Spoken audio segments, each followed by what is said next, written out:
Audio drama അഭയം. പങ്കെടുക്കുന്നവർ സൗദാമിനി അമ്മ, ശ്രീമതി ഷീല ഷെല്ലാസ് കിളിമാനൂർ, കണ്ണൻ ശ്രീ സുബിൻ കടയ്ക്കൽ, കേശവൻ ശ്രീ മോഹൻദാസ് പെരുമ്പിലാവ്, സൗദാമിനിയുടെ ബന്ധുക്കൾ ശ്രീമതി അനീഷ കടയ്ക്കൽ, ശ്രീമതി സുമതി ശശി തൃശൂർ, സൗദാമിനിയുടെ കൂട്ടുകാരി ശ്രീമതി വത്സലാദേവി കൊല്ലം, കൊച്ചുമോൾ അമേറ സുമേഷ് കിളിമാനൂർ. ഞങ്ങൾ ഹൃദയപൂർവം അവതരിപ്പിക്കുന്നു ശബ്ദനാടകം അഭയം. കഥ, സംഭാഷണം, സംവിധാനം, ആവിഷ്കാരം ശ്രീമതി ഷീല ഷെല്ലാസ് കിളിമാനൂർ. എൻ്റെ കൃഷ്ണ കൃഷ്ണ കൃഷ്ണ, ഹരേ കൃഷ്ണ ഹരേ കൃഷ്ണ, കൃഷ്ണ വാസുദേവ. അമ്മ എവിടുന്നാ? കുറേ നേരമായല്ലോ ഇവിടെ ഇങ്ങനെ ഇരിക്കുന്നു. എന്തു പറ്റി? ആ മോനെ, എൻ്റെ പേരക്കുട്ടികളോടൊപ്പം വന്നതാ. അവർ ചുറ്റി നടന്നൊക്കെ കാണാൻ പോയി. എനിക്കാണെങ്കിൽ അധികം നടക്കാനും വയ്യ, അതുകൊണ്ട് ഇങ്ങനെ ഇരുന്നു. അമ്മ കഴിച്ചോ? നേരം എത്ര ആയെന്നറിയാമോ? ഇല്ല മോനെ, എൻ്റെ കണ്ണനെ കാണാൻ വരണമെന്ന് എത്രയോ വർഷമായുള്ളൊരാഗ്രഹമായിരുന്നു. ഇന്നാണ് അതൊന്ന് സഫലമായത്. ആ ഒരു സന്തോഷത്തിലങ്ങിരുന്നു. വിശപ്പറിഞ്ഞില്ല. ഞാനെന്തെങ്കിലും വാങ്ങിക്കൊണ്ട് വരട്ടെ അമ്മയ്ക്ക്? വേണ്ട മോനെ, വേണ്ട. മക്കളിപ്പോൾ വരും, അവരോടൊപ്പം കഴിക്കാം. എന്താ തിരക്ക്, വഴി തെറ്റിയോ ആവോ? ഇപ്പൊ വരാം അമ്മേ. അയ്യോ മോനെ, മോനെ. അമ്മ രാവിലെ മുതൽ ഇവിടെ ഉണ്ടല്ലോ, ഈ ഒരിടത്ത് തന്നെ എങ്ങനെ ഇരിക്കുന്നു? ആ അതെ, കൊച്ചുമക്കളോടൊപ്പം വന്നതാ. അവരൊന്ന് കറങ്ങാൻ പോയി. അവരെ നോക്കിയിരിക്കുക. ഇവിടെ നിന്ന് മാറിയാൽ പിന്നെ അവരെന്നെ തിരഞ്ഞ് കഷ്ടപ്പെടില്ലേ. അതാ ഇവിടെ തന്നെ അങ്ങിരുന്നത്. അവരുടെ നമ്പറുണ്ടോ? ഞാനൊന്ന് വിളിച്ചു നോക്കാം. ഫോണൊന്നും കയ്യിലില്ല സഹോദര. ഫോൺ ഉപയോഗിക്കാൻ അറിയില്ലേ അമ്മയ്ക്ക്? അല്ല, ഫോൺ ഉണ്ടായിരുന്നു. അതെല്ലാം കൂടി ഇവിടെ ആ ക്ലോക്ക് റൂമിലെ അവിടെ കൊടുത്തേക്കുക. ആ ടോക്കൺ ഉണ്ടോ കയ്യിൽ? അത് കൊച്ചുമക്കളുടെ കയ്യിലാ. നമ്പരൊന്നും കാണാതെ അറിയില്ല കുഞ്ഞെ. അയ്യോ, എവിടെയാ സ്ഥലം? എവിടെയാ? കുറച്ച് തെക്കാ, പറഞ്ഞാൽ അറിയത്തില്ല. കൊല്ലം എന്ന് പറഞ്ഞാലേ അറിയൂ. അറിയോ കൊല്ലം? കേട്ടിട്ടുണ്ടോ? ഇനിയിപ്പോൾ ഇരുട്ടായി തുടങ്ങിയില്ലേ, എവിടെ കിടക്കും? വീട്ടിൽ ആരൊക്കെ ഉണ്ട്? വീട്ടിൽ എനിക്ക് 2 മക്കളാ. ഭർത്താവ് നേരത്തെ പോയി. മോൻ മുംബൈയിലായിരുന്നു, അവനും പോയി. ഞാനൊരു ഭാഗ്യദോഷിയാണ്. ഞാനിപ്പോൾ വരാം. അവർ 4 പേരെന്നല്ലേ പറഞ്ഞത്? ഞാനൊന്ന് അനൗൺസ് ചെയ്ത് നോക്കട്ടെ. സ്ഥലവും പേരുമൊക്കെ കൃത്യമായിട്ട് ഈ പേപ്പറിലൊന്ന് എഴുതി തന്നോളൂ.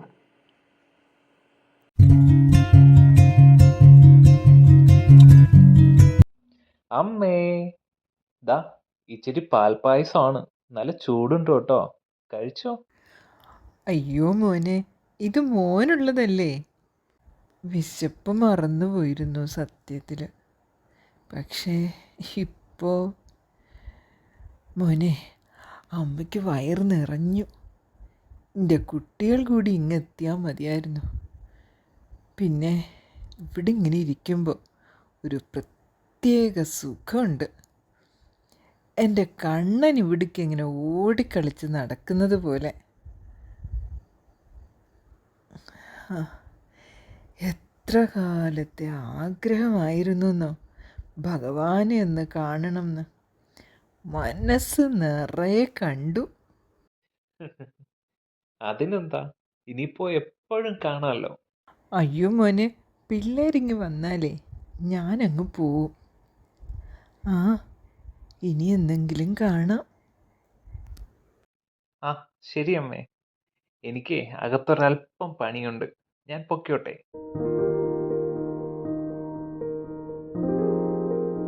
പറട്ട കിളവി. മോനും പോയി മോളും പോയി, എന്നിട്ടും കിടക്കുകയാണ് മനുഷ്യനെ മെനക്കെടുത്താൻ. ഓ, അങ്ങേര് ആദ്യമേ പോയി. ഇവിടെ ഇപ്പോൾ സ്വത്തും കെട്ടിപ്പിടിച്ചിരിക്കുകയാണ്. അല്ല കേട്ടോ, അത് വല്യമ്മാവൻ ജീവിച്ചിരുന്നപ്പോഴേ വീതം വെച്ച് കഴിഞ്ഞതാണ്. വീടും 10 സെൻറ്റും കിളവിക്കാണ്. അതാണോ? കഴിഞ്ഞ ദിവസം എന്തോ എഴുത്തൊക്കെ നടന്നു എന്ന് പറയുന്നത് കേട്ടു. ഓ, അത് മോൻ്റെ കുട്ടിക്ക് കൊടുത്തെന്ന് കേട്ടു. എന്തായാലും പിള്ളേരെല്ലാം എത്തിയല്ലോ, ഒരു തീരുമാനത്തിൽ ആക്കണം. പിന്നെ ഇവർക്ക് ആരോഗ്യ പ്രശ്നമൊന്നുമില്ലല്ലോ. സ്വന്തം കാര്യം നോക്കില്ലേ? ആർക്കും ബുദ്ധിമുട്ടില്ല. അതല്ലേ ഭാഗ്യം. പിന്നെ പിള്ളേർ ഇവരെ ഒറ്റയ്ക്കാക്കി പോയാൽ നാട്ടുകാർ പിന്നെ മിണ്ടാതിരിക്കുമോ? ആയ കാലത്തെ ആൾക്കാർക്ക് താങ്ങായി സഹായിച്ച ആളാണ്. ഇപ്പോഴും അങ്ങനെ തന്നെ. ഇങ്ങനെ ആയാൽ ഇതും കൂടി ആർക്കെങ്കിലും എഴുതി കൊടുക്കും. ആ ഒരവസ്ഥ ആയപ്പോഴാണ് പിള്ളേർ നൈസിൽ ഇതങ്ങ് എഴുതി മേടിച്ചത്. ആ, നിങ്ങളുടെ ആരാ ഇത്? എൻ്റെ മോളെയാണ് വേണു എടുത്തിട്ടുള്ളത്. അല്ല, ചോദിക്കാൻ വിട്ടുപോയി, നിങ്ങളാരാ? ഞാൻ അജിതയുടെ മകളുടെ അമ്മായിയാണ്. അജിത പോയിട്ടിപ്പോ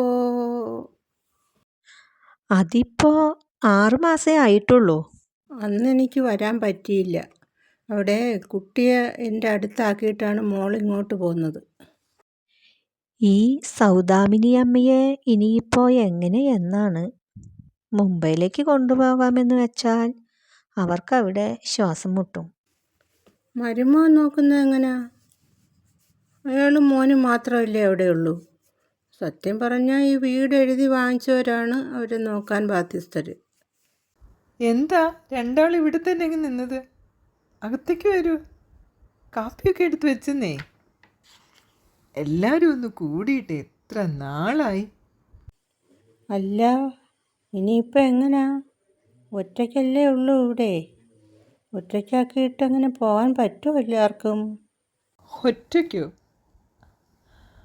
ആ, ഒറ്റയ്ക്കായിട്ട് എത്രയോ വർഷമായി വസന്തേ. ഇങ്ങനെങ്ങ് പോവും. ഇനി എത്ര നാൾ? എൻ്റെ കണ്ണൻ അങ്ങ് വിളിച്ചാൽ മതിയായിരുന്നു. മുത്തശ്ശി എന്നിവിടെ ഗുരുവായൂർ കൊണ്ടുപോവോ? പിന്നെ എൻ്റെ ചക്കരയപ്പിനെ കൊണ്ടുപോകാതിരിക്കോ? ഇപ്പോഴല്ല, അടുത്ത പ്രാവശ്യം കൊണ്ടുപോകാം കേട്ടോ. മുത്തശ്ശിയോട് മുത്തശ്ശി കൂടെ. അമ്മ ഞാൻ കുത്തിക്കിട്ടൊന്നും കാണിക്കൂല, എന്നെ കൂടെ കൊണ്ടുപോവും. എൻ്റെ പൊന്നല്ലേ, മുത്തശ്ശി എന്ത് ചെയ്യാനാ? മോൾ അമ്മ അച്ഛനോട് ഒന്ന് പറയടാ കുട്ടാ. ഞാൻ തോട്ട് തരൂല. മുത്തശ്ശി എൻ്റെ കൂടെ പോവില്ലല്ലോ, കൊണ്ടുപോകില്ലല്ലോ. ഞാൻ തോട്ട തരൂല. എന്നാലും വല്ലാത്തൊരു ദുർവിധിയായി പോയി. ആ, പിന്നെ വസന്തേ,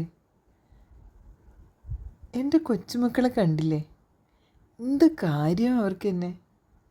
പിന്നെ സുധാകരേട്ടനും എൻ്റെ മക്കളും, അവരെവിടെ? എനിക്ക് ചുറ്റും തന്നെ ഉണ്ടെന്നേ. ഇങ്ങനെയാണ് സൗദേ അതിൻ്റെ മറുപടി. ഇവരുടെയൊക്കെ ഒരു വിചാരമുണ്ട്, ഭർത്താവ് മരിച്ചാൽ പിന്നെ നമ്മളും അങ്ങ് പോകണം, പെട്ടെന്ന് അങ്ങ് ചത്തോണം.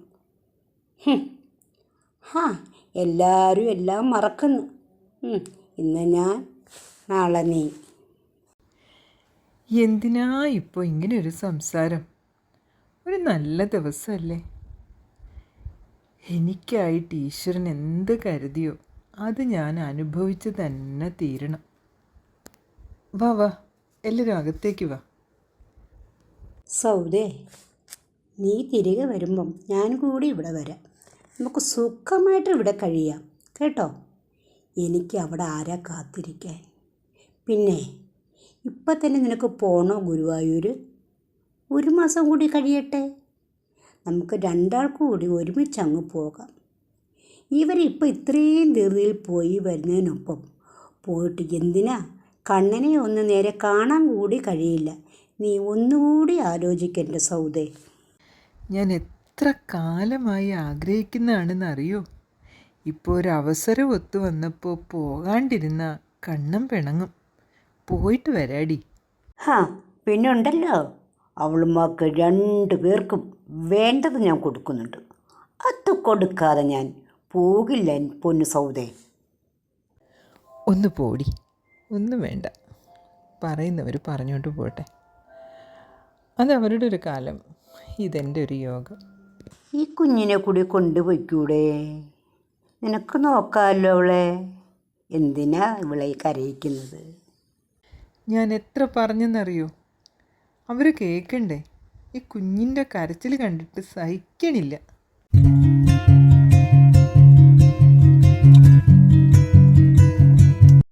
ആ അമ്മേ, ഞാൻ അനൗൺസ് ചെയ്തിട്ടുണ്ട് കേട്ടോ. ഇവിടെ എവിടെയെങ്കിലും ഉണ്ടെങ്കിൽ അവരിപ്പോൾ വരും. അല്ല, ഇനി അവർ അമ്മയുടെ കാര്യം മറന്നിട്ടുണ്ടാവുമോ? എന്നെ മറക്കാനോ? കാര്യം ഇപ്പോൾ ഒരാഴ്ച ആയിട്ടുള്ളൂ എന്നോടൊപ്പം അവർ വന്നിട്ട്. എങ്കിലും എന്നെ അവർക്ക് ജീവനാ. സുധാകരേട്ടൻ പോലും സാധിച്ചു തരാത്ത കാര്യമാണ് ഇപ്പോൾ ഞാനൊന്ന് പറഞ്ഞപ്പോഴേക്കും അവർ ചെയ്തു തന്നത്. മറക്കാനോ? ഏയ്, ഒരിക്കലും ഇല്ല. അമ്മ ദേ ആയിരിക്കുന്ന ആളെ കണ്ടോ? ആ തൂണിൻ്റെ അടുത്ത്. ആ, ഞാൻ ശ്രദ്ധിച്ചു. എന്തേ, മോൻ്റെ ആരേലും ആണോ അത്?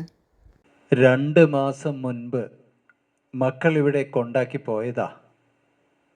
പോയവർ പിന്നെ തിരികെ വന്നില്ല. ഇന്ന് ഇയാളിതിപ്പോൾ എന്നോടെന്തിനാ പറയുന്നത്? കഷ്ടം. ഹേയ്, ഒന്നുമില്ല. ഇവിടൊക്കെ ലൈറ്റ് ഇട്ടിരിക്കുന്നതുകൊണ്ടാ അമ്മ സമയം അറിയാത്തത്. അമ്പലത്തിൽ അത്താഴപൂജ കഴിഞ്ഞു. ഇത്തിരി ഇരുട്ടി. ഇനി ഇവിടൊക്കെ അങ്ങ് ആളൊഴിയും. എന്തു ചെയ്യും? അയ്യോ, എൻ്റെ കൃഷ്ണ, എൻ്റെ കുട്ടികൾ എവിടെ പോയി? ഞാൻ മോനെ ഒന്നുകൂടി ഒന്ന് അനൗൺസ് ചെയ്യാവോ? പിള്ളേർ നോക്കി മടുത്ത് കാണും. ഇനി ഇനി എന്നെ മറന്ന് കാണൂ? അമ്മേ, വിഷമിക്കണ്ട. നമുക്ക് നാളെ നോക്കാം. എന്തേ? ദേ, ഇവിടെ നിന്നും കുറച്ച് തെക്കോട്ട് നടന്നാൽ കിഴക്ക് ഭാഗത്തായിട്ട് ഒരു ഗേറ്റുണ്ട്. അവിടെ ചെല്ലൂ. എൻ്റെ വീടാണ്. കേശവൻ പറഞ്ഞിട്ട് വന്നതെന്ന് പറഞ്ഞാൽ മതി. എനിക്ക് ഇത്തിരി പണി കൂടിയുണ്ട് ഇവിടെ. നമുക്ക് നാളെ അവരെ ഒന്നുകൂടി തിരക്കാം. എന്തേ? അല്ല മോനെ, ഞാൻ പോകുമ്പോഴാണ് അവർ വരുന്നതെങ്കിലോ? കുറച്ചുകൂടി നോക്കിയാലോ? ഇപ്പോൾ സമയത്രയായി? അയ്യോ, സമയം 11 കഴിഞ്ഞമ്മേ. അമ്മ വാ, ഞാൻ അങ്ങോട്ടാക്കാം. വാ വാ, ഇനി ആലോചിച്ച് നിൽക്കണ്ട. പോന്നോളൂ. നാളെ ആവട്ടെ കേട്ടോ. എൻ്റെ കണ്ണ, എൻ്റെ കണ്ണ, കൃഷ്ണ, ഗുരുവായൂരപ്പ. ഇത്തരം ഉപേക്ഷിക്കപ്പെടലുകൾ ഒരു തുടർക്കഥയാകാതിരിക്കട്ടെ.